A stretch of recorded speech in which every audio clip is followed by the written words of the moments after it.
This Swanson Reed presentation will provide an update on the strategic examination of Australia's research and development system, which was announced as part of the May 2024 federal budget. The examination of the R&D system involves a broad review of Australia's R&D policy framework, including the role of government incentives and the effectiveness of existing mechanisms such as the R&D tax incentive.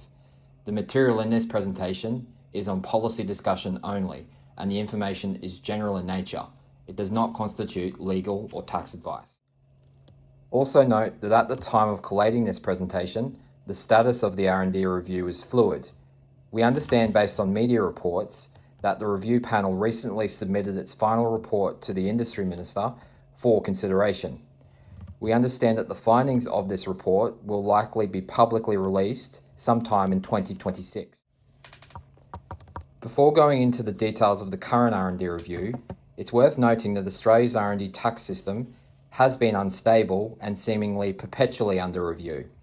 Key reviews leading to many and actual proposed changes to R&D tax policy over recent years include the Cutler Innovation Review in 2008, a 2014 Senate inquiry into Australia's innovation system, a 2015 tax white paper titled Rethink, a major review of the R&D tax incentive in 2016, and the 2021 Board of Taxation review of the R&D tax incentive. Swanson Reed actively participated in the consultation process for these reviews, advocating for a stable and suitable R&D tax incentive for Australian business. Swanson Reed has continued to advocate our position that the R&D tax incentive must be maintained as a broad-based, market-driven program for which qualifying and compliant businesses can use as a mechanism to swiftly make and control their own investment decisions regarding where to allocate their scarce R&D capital. The current review was announced in the May 2024 federal budget. The stated purpose of the review is to align R&D settings with national priorities, to improve the outcomes and impact of R&D investment, to ensure Australia remains competitive in global innovation, and to strengthen connections between industry, research, and commercialization. The review explicitly includes consideration of business-focused R&D incentives, including the R&D tax incentive. In late 2024, then Industry Minister Ed Husic announced details regarding the commencement of the review. It was noted that the examination would assess how to maximise the value of R&D investment, how industry linkages can be strengthened, how national priorities can be better supported, whether existing systems, including the R&D tax incentive, remained fit for purpose, and whether broader reform is required to maintain Australia's global competitiveness. A review panel was then appointed by the government and led by Robin Denholm and other prominent individuals. A general discussion paper for the strategic examination was released in February 2025. Swanson Reed made a formal submission to this in April 2025. Following this initial consultation, the independent panel commenced further consultation through the release of specific issues papers intended to inform areas for the examination. Issues papers released to date as part of the review have addressed the following topics: national coordination of R&D, scaling the R&D system, including how businesses transition as they grow, and a paper on R&D incentives, which is the focus of this presentation. The R&D incentives issues paper was released on 4th of September 2025, and it was titled R&D Incentives, Incentivizing Breakthrough Innovation and Ambitious R&D. This paper focuses on the design of R&D incentives, including potential reform of the R&D tax incentive as outlined in the paper. The issues paper outlines several principles, including that R&D incentives should be designed to achieve the greatest possible impact, reflect the needs of diverse contributors, encourage genuine R&D and innovation activity, avoid unnecessary complexity, position Australia as an internationally competitive destination for R&D activity, and also to support outcomes aligned with national R&D focus areas. The issues paper proposes a redesigned R&D tax incentive calibrated to stages of business growth. The proposal contemplates potential differentiated settings for startups, small to medium enterprises, and large enterprises. For businesses in startup phase, the issues paper proposes potential changes, including simplifications to eligibility tests and R&D definitions, removal of R&D clawback adjustments, premiums for activity in national focus areas, enablement of quarterly advance payments, expansion of eligibility to include deployment, development, and adoption activities, and an eligibility off-ramp once turnover exceeds approximately $5 million.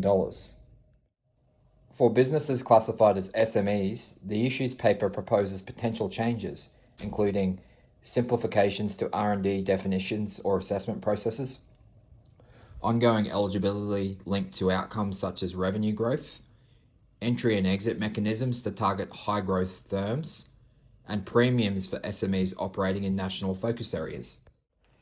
For businesses classified as large enterprises, the issues paper also proposes potential changes, including increasing or removing existing expenditure caps and thresholds, incentives linked to engagement with the broader innovation ecosystem, points-based tests favoring local R&D effort, incentives for collaboration with startups and scale-ups, linking R&D tax incentive access with other benefits such as visas and PhD programs, removal of the impact of R&D tax incentive on franking credit calculations, and collaboration premiums.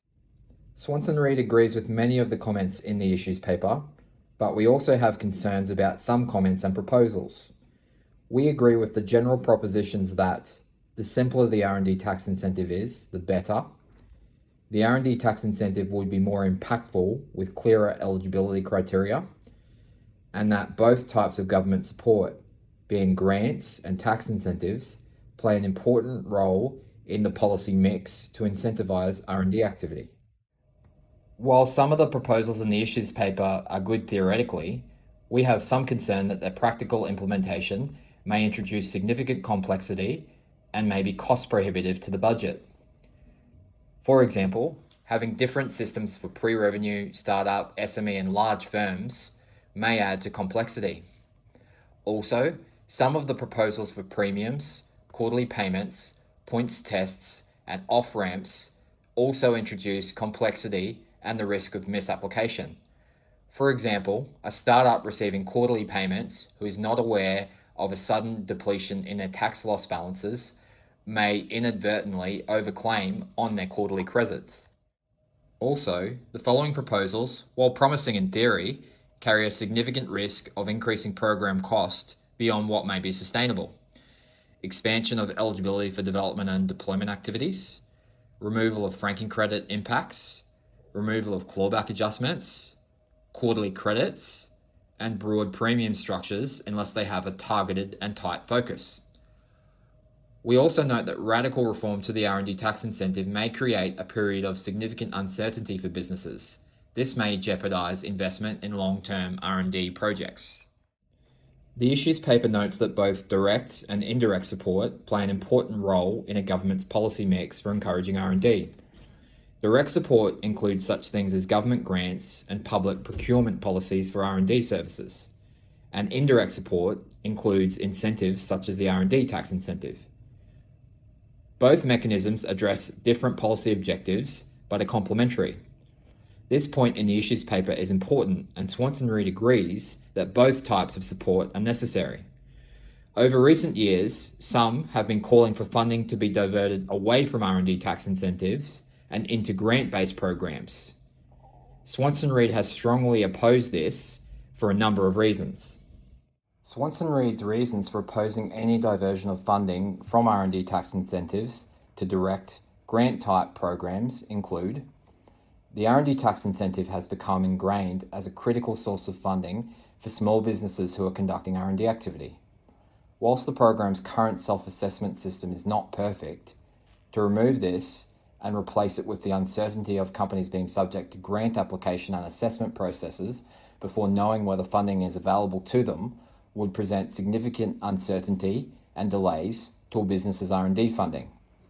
Furthermore, The innovation that arises out of an Australian small business is vastly different to that which arises in a university or in a larger business that may have the resources and connections to attain a directly funded grant.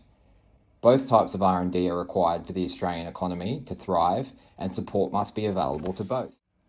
Timing and agility is also important. Requiring the government to decide which projects qualify for funding would slow down the process of commencing and progressing an R&D project. It's important that a broad-based and well-understood tax incentive is available for companies to be able to rapidly instigate R&D projects. If a detailed administrative process, such as applying for a grant, was required before funding was known and R&D activity could commence, it would drastically slow down the ability of Australian business to be responsive to our current or emerging challenges. Also, countries such as the UK and the USA have recently increased tax incentives for business to conduct R&D activity in those local jurisdictions. Reducing Australia's R&D tax incentive would diminish the certainty of companies' incentives to conduct projects here, and thus reduce our competitiveness as a global destination for R&D activity. Lastly, we need to minimise any further change to our R&D tax policy to stop a long period of relative instability. Following the significant legislative amendments to the R&D tax incentive, which were passed with bipartisan support in October 2020, Australia's R&D tax incentive has only recently emerged from a turbulent decade. Australian business has generally applauded the 2020 changes as providing stability to the program that has been craved after a period of ongoing instability where the program was subject to actual and proposed changes. To disrupt this stability would be a terrible mistake, in our view. The issues paper seems to be concerned about the reliance on or need for R&D consultants and advisors. The issues paper indicates that approximately 86% of businesses rely on third-party intermediaries to access the R&D tax incentive.